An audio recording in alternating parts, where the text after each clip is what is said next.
Amém. Eu cumprimento o povo de Deus com a paz do Senhor. Amém. Eu quero tributar ao Senhor glórias e louvores por tudo que o Senhor tem feito em nosso meio, por todas as suas maravilhas, seus benefícios, por tudo que Ele tem realizado neste lugar. Eu convido a abrirem as vossas Bíblias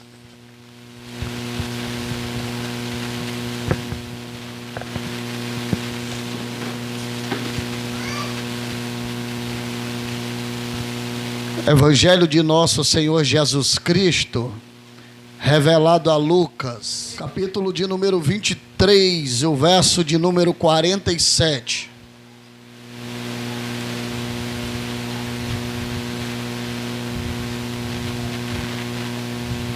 Que diz assim a palavra de Deus: quando o centurião viu o que tinha acontecido, deu glória a Deus, dizendo: verdadeiramente este homem era o Filho de Deus.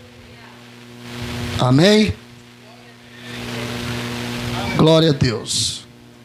Queridos, nós estamos diante de um texto muito glorioso da parte do nosso Senhor Jesus Cristo.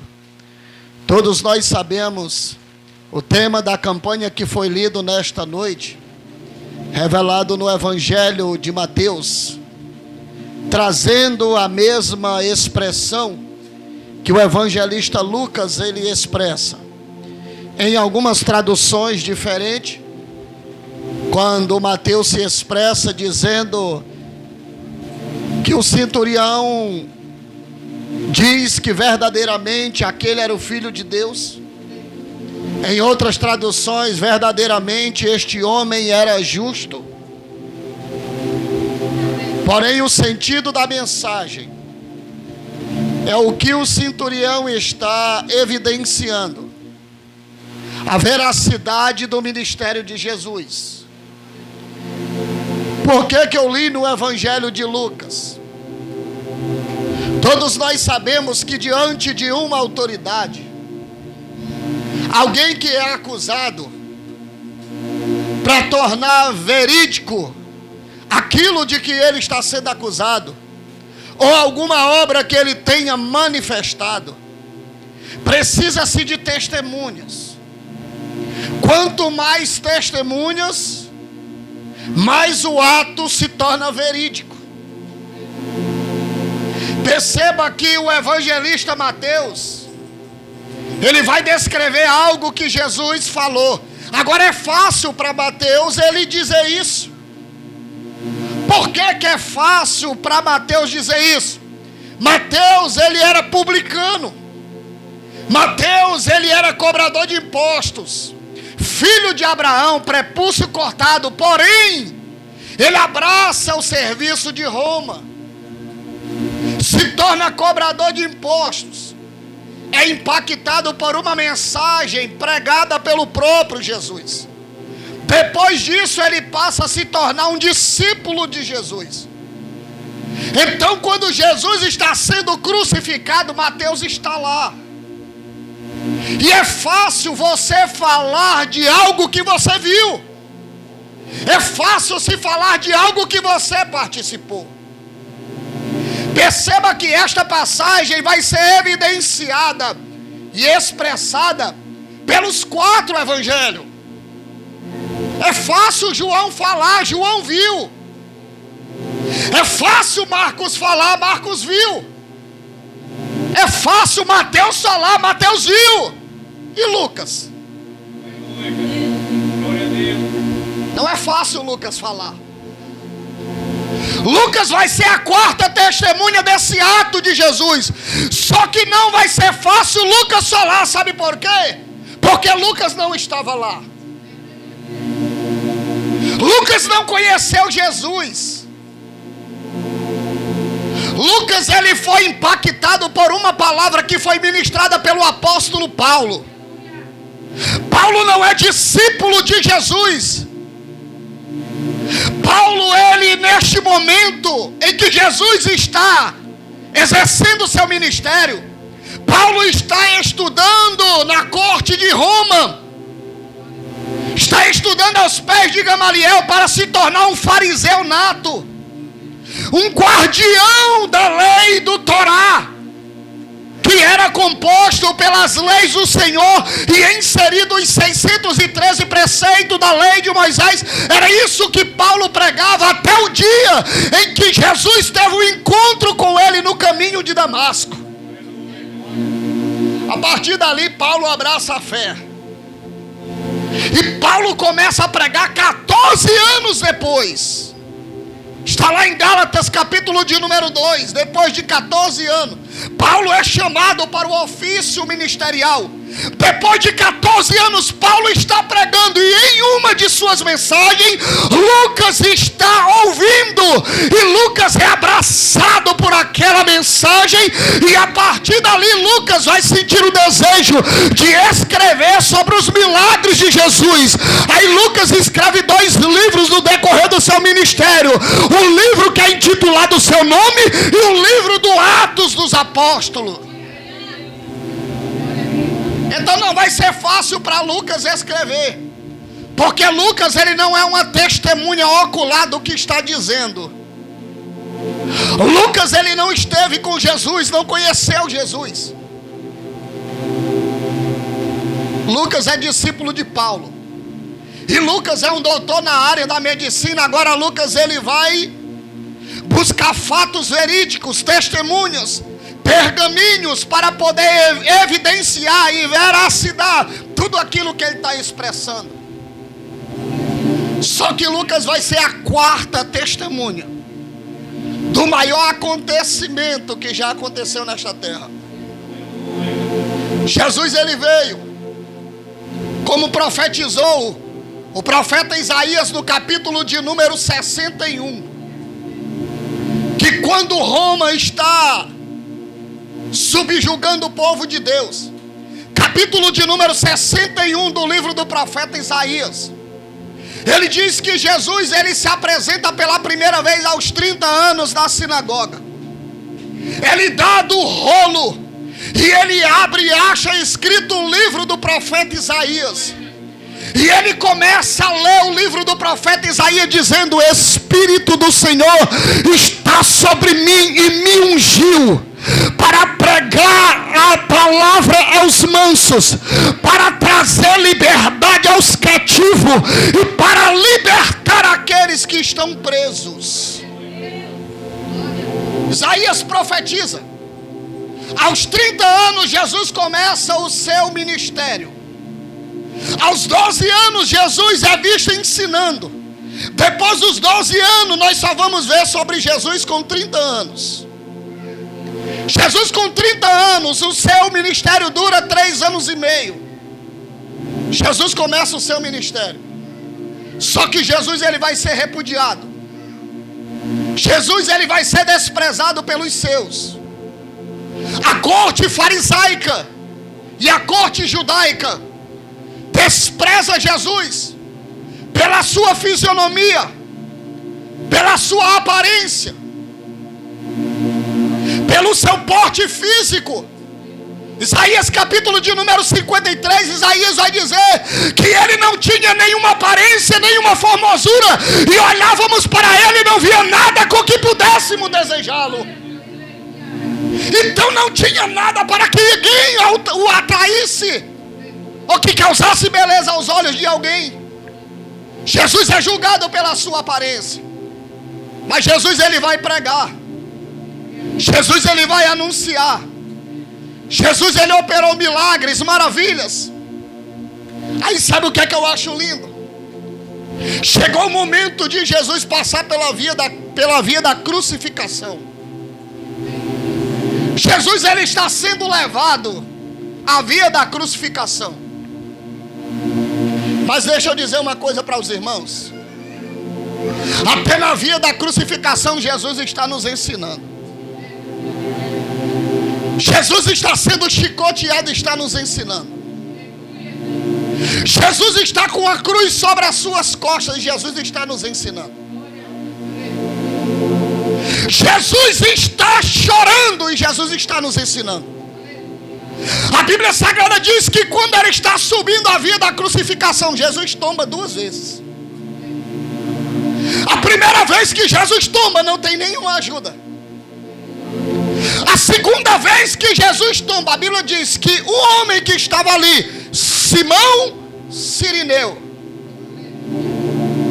Simão da cidade de Cirene, ele era habitante da cidade de Cirene, por isso que dá-se o nome de Simão Cirineu, pois o sobrenome naquela época era evidenciado pelo lugar que ele morava. Exemplo, Jesus de Nazaré, dá-se a entender que era o sobrenome, mas era de onde ele vinha. Jesus de Nazaré, Saulo de Tarso, Simão Cirineu, Simão da cidade de Cirene. Jesus está tombando e está nos ensinando. Eu quero lhe chamar a reflexão aqui nesta noite. E nós vamos subir a via da crucificação. Jesus tomba e Jesus começa a nos ensinar. Porque quando ele tomba, perceba, Jesus está no chão, tombou. E Jesus me leva, quando ele está lá na ceia com os discípulos. Os discípulos colocam a mão no ombro de Jesus, Pedro, e diz assim: Senhor, até na hora da tua morte nós estaremos contigo. Em todos os momentos nós estaremos contigo, mestre. Se o Senhor morrer, nós morreremos contigo. Isso na hora da ceia. Jesus tomba. Cadê Pedro? Eu vou repetir de novo. Estão na ceia e Pedro diz: Senhor, até na hora da morte nós estaremos contigo. Jesus está na via da crucificação. Jesus tomba. Cadê Pedro? Cadê João, discípulo amado, que quando estava angustiado, deitava a sua cabeça sobre o seio de Cristo e chorava as suas lamúrias? Cadê João? Cadê Pedro, valente com a sua espada? Cadê Tiago, o poliglota? Cadê eles? Porque na hora da ceia todos estão ao redor, mas na hora que Jesus toma não tem nenhum. Cadê eles? Mas Jesus está tombando, Jesus está no chão e Jesus está nos ensinando. Como assim? Aqueles que disseram: nós vamos estar contigo até na hora da tua morte, não precisou morrer não, bastou o soldado chegar e pegar na mão de Jesus e dizer: você está preso. Eles correram para um lado, outro correu para o outro e Jesus ficou só. Mas na hora que Jesus tomba, a Bíblia diz que Simão Cirineu toma a cruz e coloca sobre as suas costas. É Deus nos ensinando até na hora que está tombando. Ela está dizendo: na hora que você precisar, aqueles que você confia, aqueles que você diz que estarão com você em todos os momentos, eles vão sair de perto, não vão te amparar, mas o Senhor é fiel. Por isso que ele disse: ainda que uma mãe, esta que amamente, ela venha esquecer-se do filho que amamentou, mas eu, o Senhor, todavia não me esquecerei de ti. Aqueles que disseram que estaria com ele em todos os momentos o abandonaram, mas Deus preparou alguém de longe para ajudar, para levantar. Não importa de onde vem, Deus sempre prepara um Simão Cirineu. Só você não fica. Só você não fica.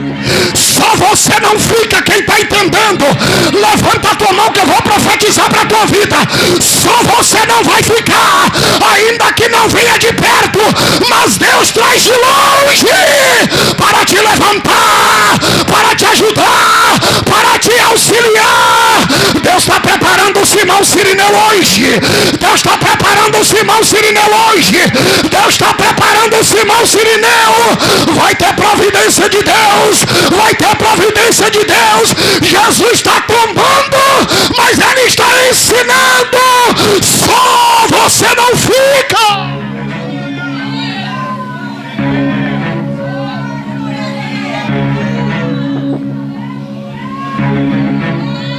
Só você não fica. Você não vai ficar só. Quem nunca passou por isso, irmãos? Na hora do banquete, na hora que está tudo bem, tem assim, ó. Assim, ó.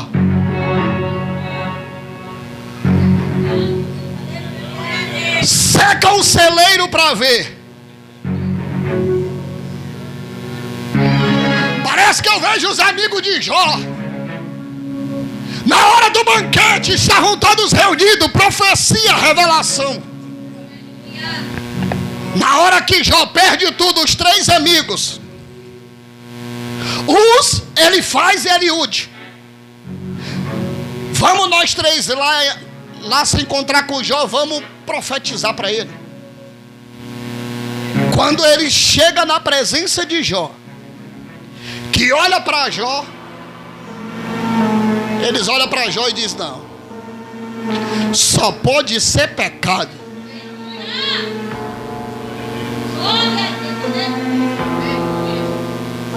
E a Bíblia diz que são amigos. Eu vou repetir de novo. A Bíblia diz que são amigos. Vamos lá fazer uma visita e trazer uma palavra de esperança. Quando chega, que se depara com o estado de Jó, diz: não, Jó, aponta logo o teu pecado, confessa o teu pecado. Para estar passando por esta prova, só pode ser pecado. Mas eu guardo uma palavra linda, irmãos, porque a Bíblia Sagrada diz que até as crianças, aquelas que sentavam no colo de Jó, os filhos dos empregados de Jó, que sentavam no colo de Jó, e Jó contava a história para eles, Jó alimentava eles. Mas na hora que Jó está todo leproso, na hora que Jó está sem nada, o couro dos pés do Jó está cheio de ferida, e Jó está andando devagarzinho, porque o pé está doendo, o pé cheio de ferida.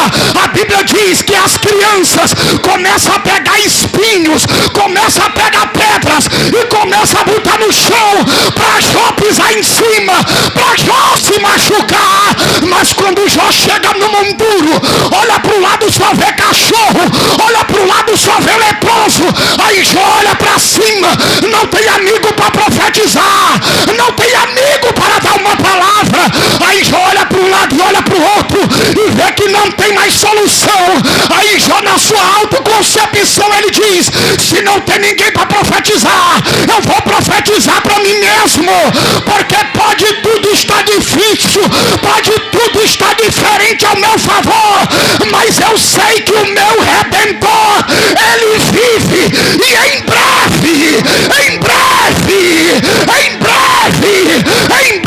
se levantará em meu favor. Eu quero te dizer nesta noite, talvez não tenha amigo para profetizar para você, mas você é profeta de Deus. Abre a tua boca, profetiza para você. Vai mudar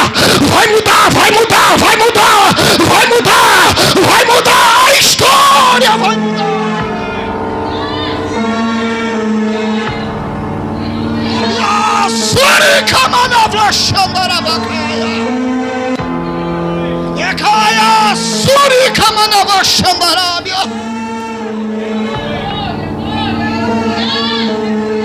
Jesus está subindo o Gólgota e está nos ensinando. Jesus chega, os cravos é posto em suas mãos, a cruz é levantada. Jesus, ele dá 7 brados na cruz do Calvário. Mas eu não tenho como pregar hoje sobre os 7 brados. A hora Já fui. Eu quero falar sobre 4 milagres que aconteceu ali. 4 milagres que não aconteceram jamais. E nem acontecerá. Jesus é levantado.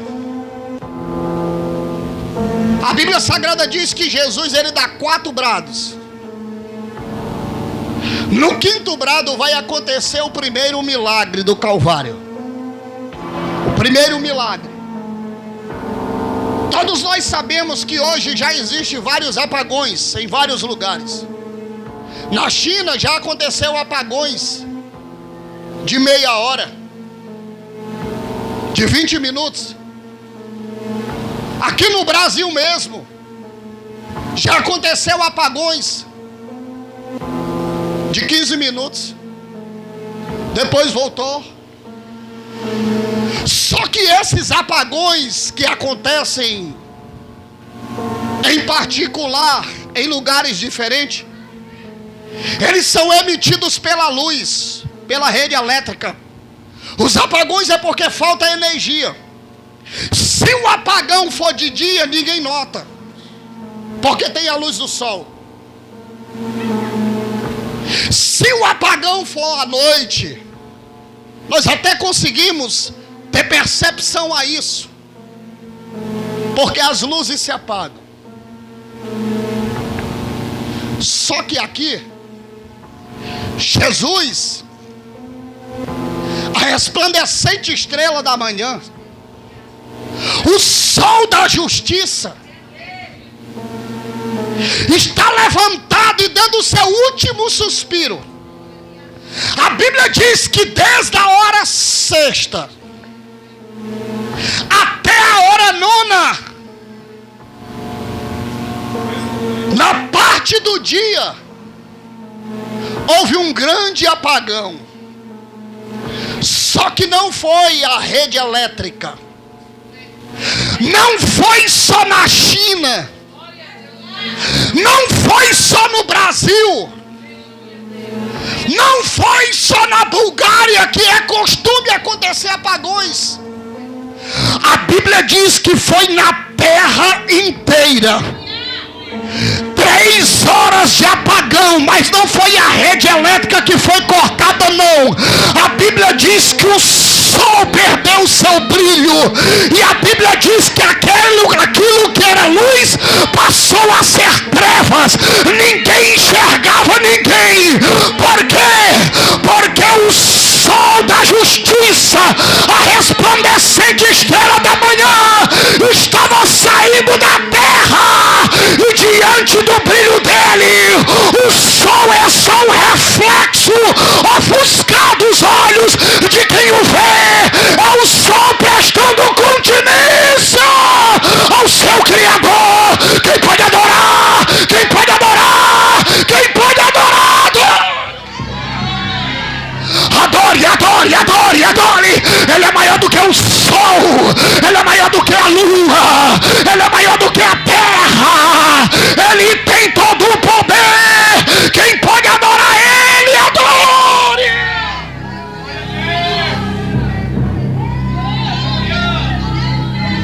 Cabaia, suri, camana, flachanda, bacaia. Recamanaia, suri, bica, xandarábia.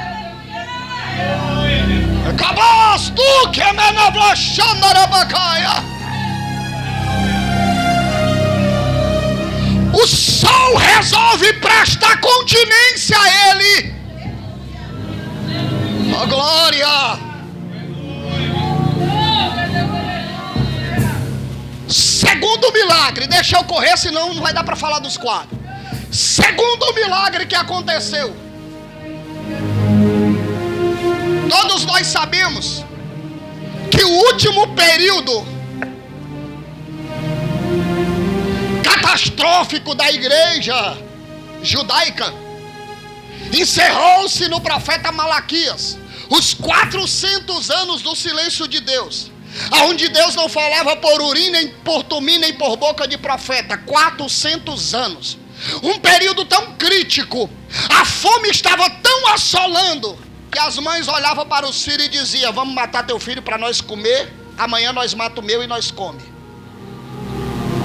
Os sacerdotes comendo esterco de pomba, e era vendido por um alto preço.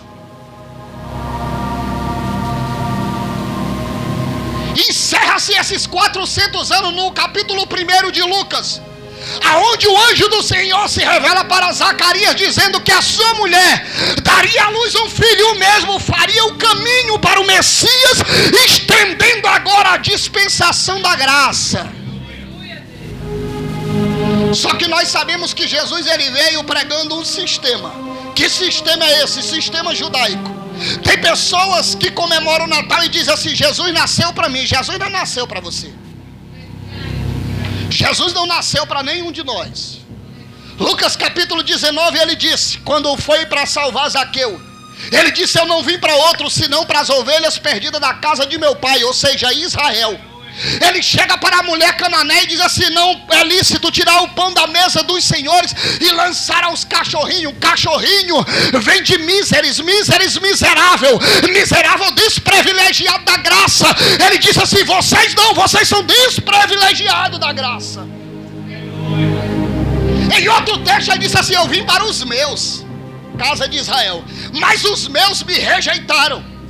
Então todos aqueles que creram, a todos foram dado o direito de serem chamados, não são, mas foram dado o direito de serem chamados filhos de Deus. Jesus não nasceu para mim nem para você. Sabe por que nós estamos aqui? Porque ele morreu. Então crente não comemora o nascimento, crente comemora a morte. Por isso que todos os meses nós lemos o mesmo texto, 1 Coríntios capítulo de número 11: quando comerdes deste pão e beberdes deste cálice, anunciai a morte, anunciai a morte, anunciai a morte.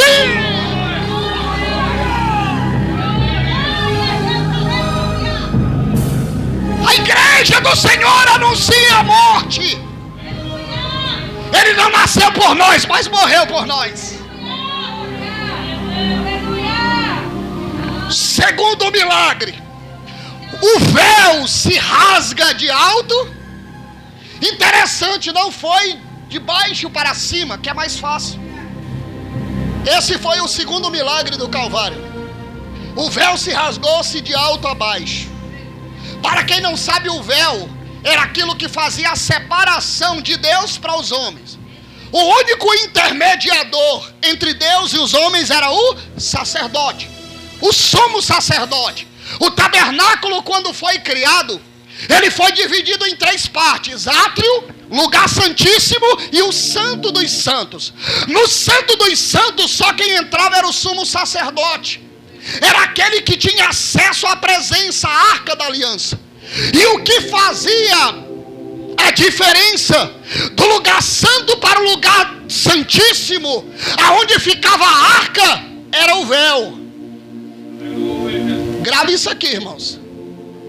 O que fazia a diferença do lugar santo para o lugar santíssimo, o santo dos santos, era só o véu.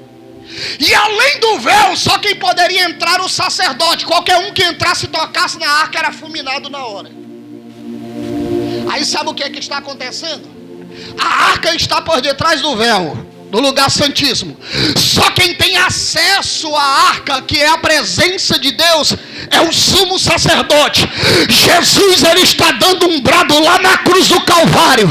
A Bíblia Sagrada diz que o véu, ele se rasga de alto a baixo, e quem não via a presença, partiu a ver a presença. Quem não tinha o direito de tocar na presença, começou a ter direito de tocar na presença. Quem não tinha o direito de sentir a presença, partiu ter direito a sentir a presença. Por isso que o apóstolo Pedro, escrevendo a sua segunda epístola, ele disse: portanto agora vós sois a geração eleita e o sacerdócio real. Você não precisa mais de sacerdote, é só dobrar o joelho. Você tem acesso à presença, você tem acesso à presença. Só quem tem acesso, levanta a mão e adora, levanta a mão e adora, levanta a mão e adora. presença, adore, adore. Adore aquele que tem, adore aquele que é, adore aquele que manda, adore aquele que restaura, adore aquele que liberta, adore aquele que capacita, adore aquele que limpa, adore aquele que lapida, adore aquele que cura, adore aquele que liberta, adore aquele que levanta, adore aquele que abate, adore aquele que humilha, adore aquele que exalta, adore aquele que cura, adore aquele que levanta, adore aquele que exalta, adore aquele que salva, adore aquele que liberta, adore a resplandecente estrela da manhã, o lírio entre os vales, o Cordeiro de Deus que tira o pecado do mundo, a rocha ferida em Meribá, o Cordeiro divinal, a rocha por excelência, a pedra de esquina, a pedra divinal, a pedra de tropeço, a pedra rejeitada pelos homens, a pedra edificadora, a pedra angular, a base de alicerce. Ele é conselheiro, é príncipe da paz, é pai da eternidade, Deus forte, poderoso, majestoso, glorioso, redentor, edificador, restaurador, lapidador, salvador, moldador. João diz que os seus cabelos são brancos como alvolã, os seus olhos são como chama de fogo, na sua boca sai uma espada de 2 gumes, no seu peito tem um cinturão de ouro, os seus pés são reluzentes como latão polido que saiu da fornalha, mas a identidade dele está na sua coxa. Rei dos reis e Senhor dos senhores, Rei dos reis e Senhor dos senhores, Rei dos reis e Senhor dos senhores. Quem pode adorar? Quem pode adorar? Quem pode adorar? Adore o Rei da glória.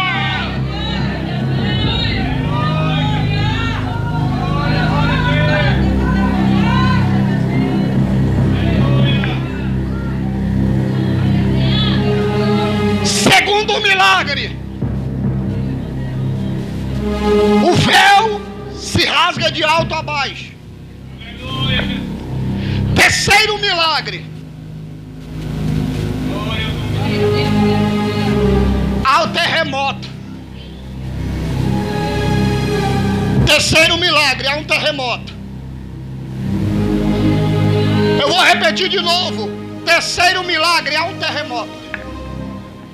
Irmãos, mas terremoto tem até aqui em João Câmara. Isso é novidade. Mas treme aqui em João Câmara e não treme aqui em Macaíba. No Sudão, que é cheio de rochas e cheio de vulcões, tremer a terra é normal. Estados Unidos, região do México, a terra treme com frequência. Só que quando treme lá nos Estados Unidos, não treme aqui no Brasil. Treme em João Câmara, mas não treme aqui em Macaíba. Treme no México, mas não treme na Ásia. Mas naquele dia, os irmãos já entenderam. Naquele dia, tremeu em Macaíba, tremeu em João Câmara, tremeu no Brasil, tremeu nos Estados Unidos, tremeu no México, tremeu no Afeganistão, tremeu no Sudão, tremeu na Coreia, tremeu no Japão, tremeu na China, tremeu nas Filipinas, tremeu na Ásia, tremeu em Israel, tremeu na Venezuela, tremeu na Colômbia, tremeu no Oceano Atlântico, tremeu no Oceano Pacífico. A Bíblia diz que toda a terra tremeu, era a terra se prostrando diante do seu Criador, diante do seu Criador. Quem pode dar glória? Quem pode dar glória? A terra está reverenciando ele.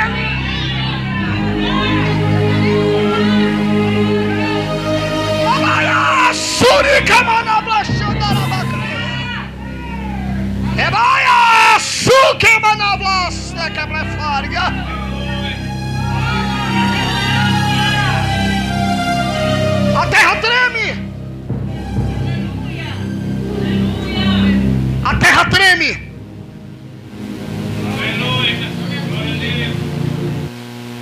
O quarto milagre.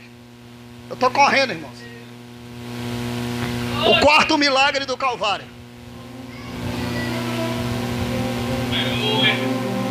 O mais improvável. O que estava previsto para o arrebatamento. A coisa mais improvável do mundo. Porque a palavra do Senhor diz que a todo ser humano dá-se o direito de morrer somente uma vez.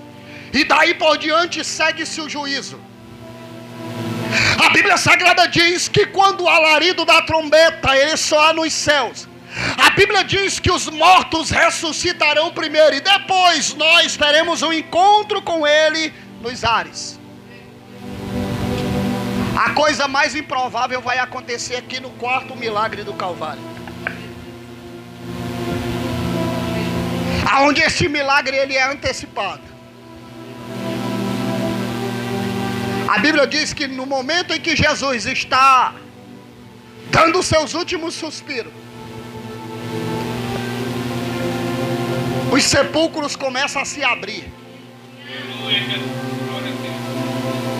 E os mortos se levantam.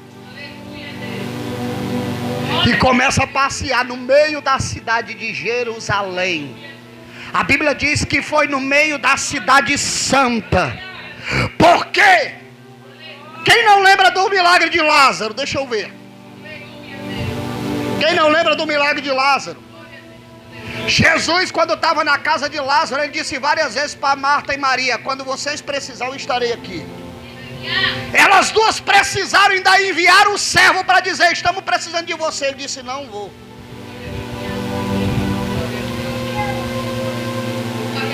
Você está entendendo? Jesus disse: quando vocês precisarem de mim, eu estarei aqui. Elas precisaram, ainda enviar o servo. Jesus, estamos precisando de você. Ele disse assim: eu não vou. Passa o primeiro dia, passa o segundo dia, passa o terceiro dia. No quarto dia Jesus chega e diz: cadê Lázaro? Cadê Lázaro? Disseram: está dentro do sepulcro. Ele disse: tira a pedra, eu vou ressuscitar ele.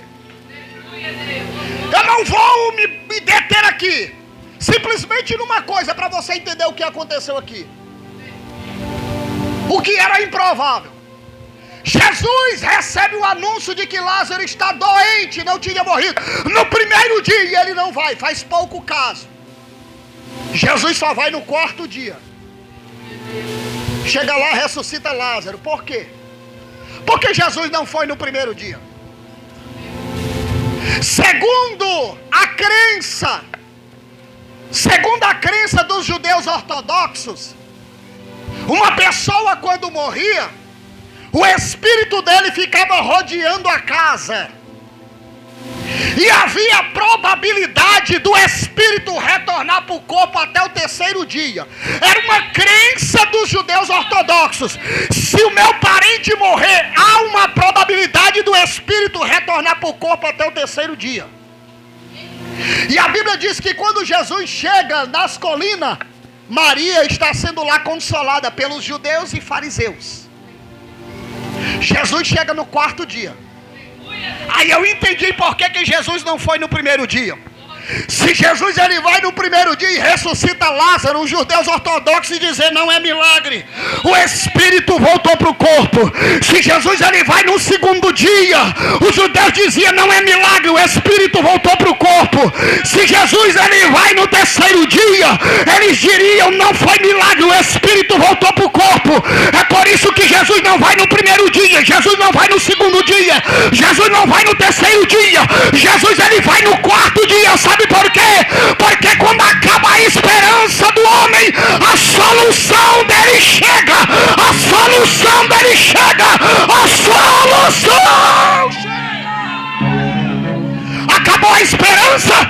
Acabou a esperança. A solução dele vai chegar. Vai chegar. Vai chegar. Vai chegar.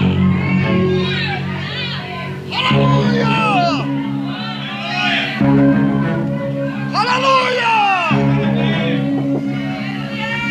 Aleluia!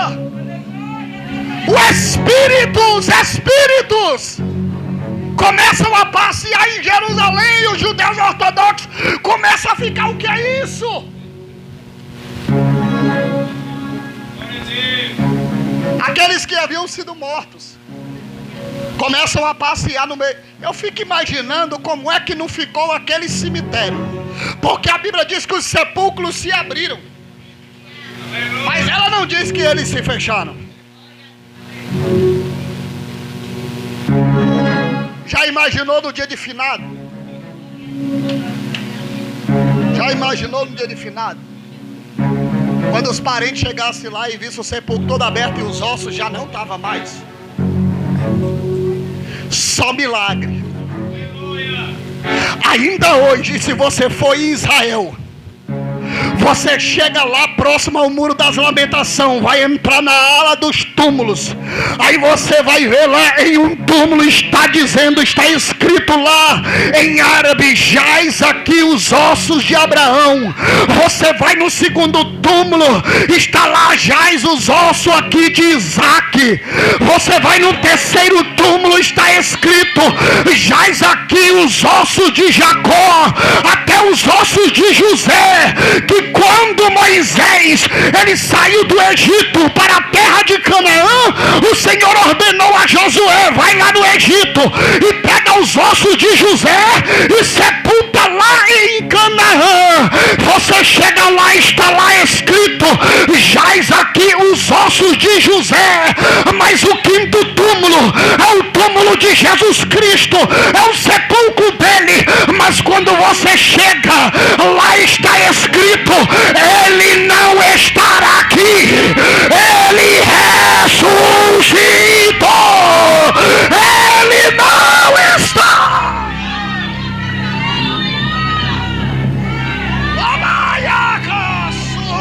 Quem pode adorar? Quem pode adorar? Quem pode adorar?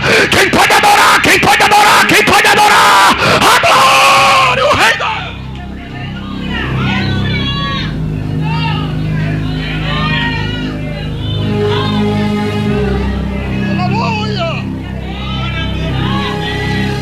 Aleluia!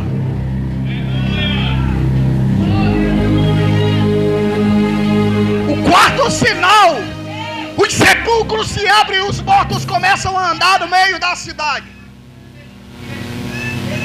Aí o interessante: depois de todo aquele acontecimento, um centurião, o centurião observa os mortos andando, o sol perdendo o seu brilho, as pedras se fendendo, terremoto, o véu se rasgando de alto a baixo.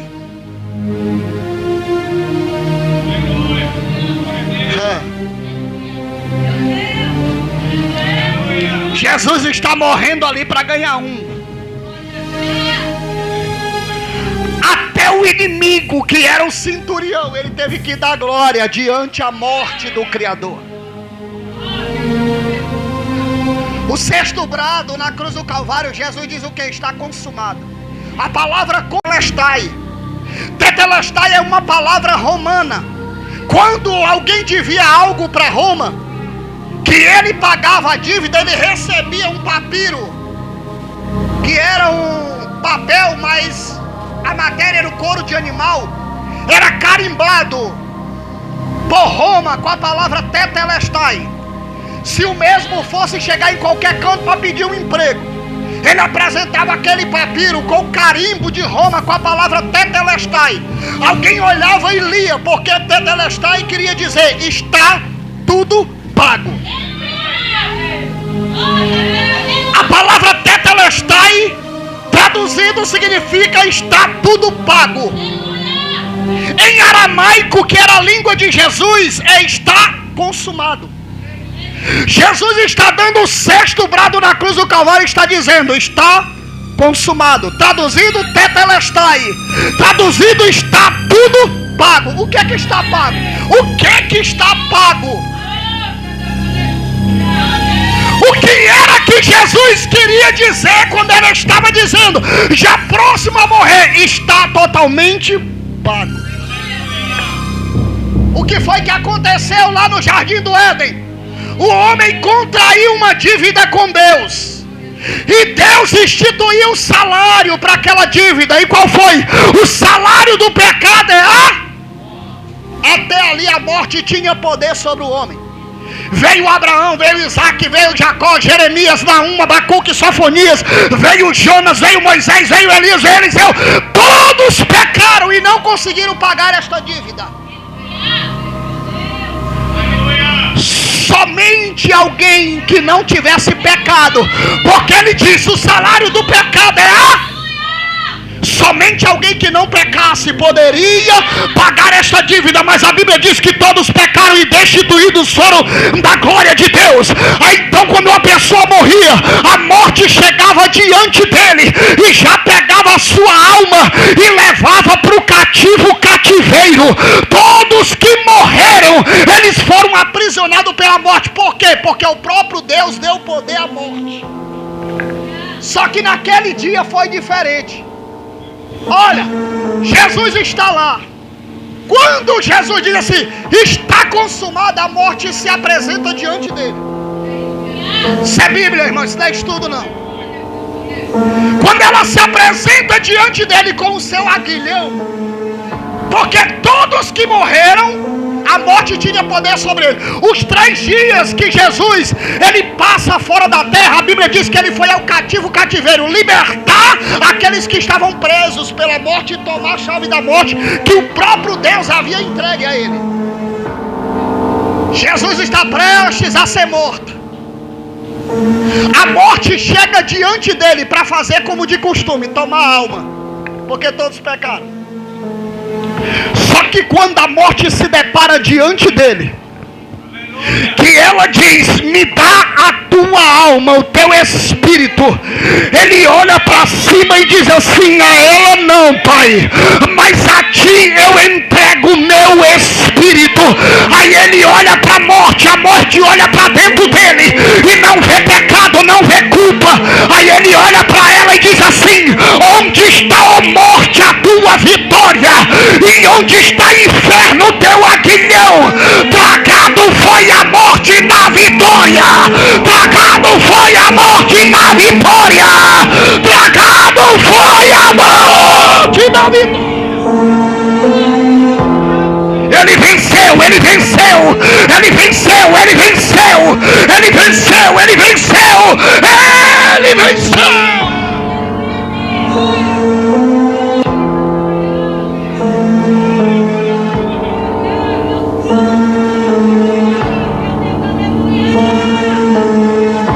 O centurião olha para cima, eu vou encerrar. O centurião olha para cima e vê aquele homem já morto. Estava morto, a cabeça já havia tombado. Olha como é que estava Jesus, irmão. A cabeça tombada, cheio de sangue de mosca. Isso é fato. O camarada que já estava há mais de 6 horas derramando sangue, como é que não tinha mosca? Isso é impossível. O corpo cheio de sangue e o centurião olhando. Preste atenção. Visão imperceptível, visão física natural não vê isso. Olha para alguém, está com a cabeça tombada, morreu, não está mais respirando, o corpo todo dilacerado, de chicote, brechas, o sangue tomou de conta do corpo, uma coroa de espinho na sua cabeça, totalmente despido. Aí o camarada olha para aquela fisionomia e diz: verdadeiramente ele era Deus. Oh glória, oh glória, oh glória, oh glória, irmãos. Isso é fácil dizer para quem tem um cinturão de ouro, para quem tem uma coroa de ouro na cabeça, para quem está montado num cavalo branco, para quem tem um grande exército, para quem tem uma espada na mão, para quem tem grandes posses, um grande exército. Isso é fácil. Agora para quem não tem nada, para quem está morto, você olhar para ele e declarar: verdadeiramente ele era filho de Deus, verdadeiramente esse homem era justo.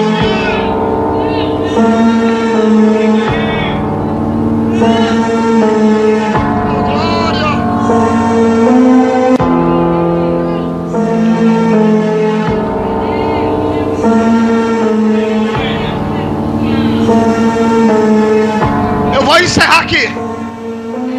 Escute o que o centurião declarou. O centurião representa toda a raça humana.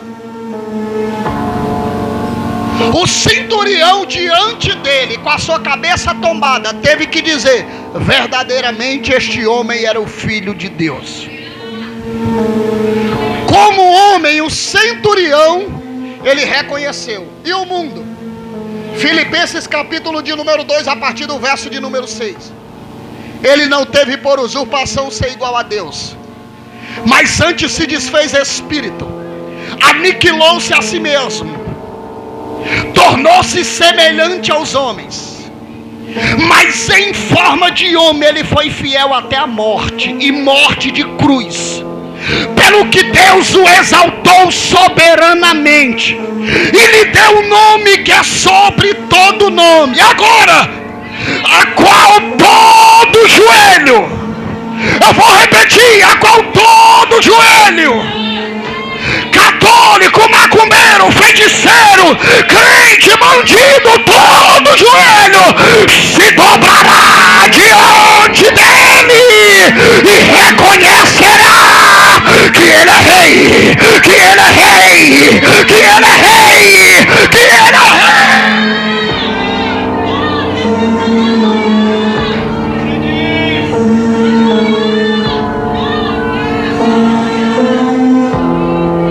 Jesus não está preocupado com a aparência, irmão. Jesus não está preocupado com a aparência. Da primeira vez, ele entrou em Jerusalém com uma chinelinha de couro, mas a Bíblia diz que naquele grande dia, ele virá com um sapato reluzente, polido como ouro. Quando ele entrou em Jerusalém, a Bíblia Sagrada diz que os servos, os escravos, os imundos, é quem prestavam continência a ele. Mas a Bíblia diz que naquele grande dia, os anjos é quem irão abrir os braços para poderem adentrar em Jerusalém. A Bíblia diz que naquele dia ele entrou montado num jumentinho, mas naquele grande dia ele virá montado num cavalo branco. A Bíblia Sagrada diz que naquele dia ele entrou com um cajado em sua mão, mas naquele dia ele virá com uma espada, pronto para guerrear e pronto para vencer. A Bíblia diz que naquele dia ele estava com uma coroa de espinho na sua cabeça, mas naquele grande dia ele virá com uma coroa de ouro e arrodeado de 12 pedras, representando as 12 pedras de Israel. A Bíblia diz que naquele grande dia ele entrou com um manto vermelho sobre os seus ombros, mas naquele grande dia ele entrará com um cinturão de ouro. A Bíblia Sagrada diz que naquele dia ele entrou com uma voz mansa, dizendo: arrependei-vos, arrependei-vos.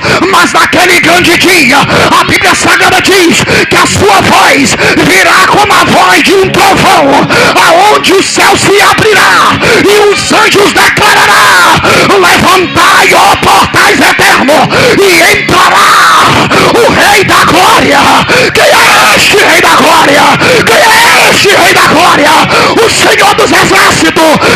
Ele é o Rei da Glória. Quem pode adorar ele? Adore, adore, adore ele, adore ele, adore ele. Ele é o Rei da Glória.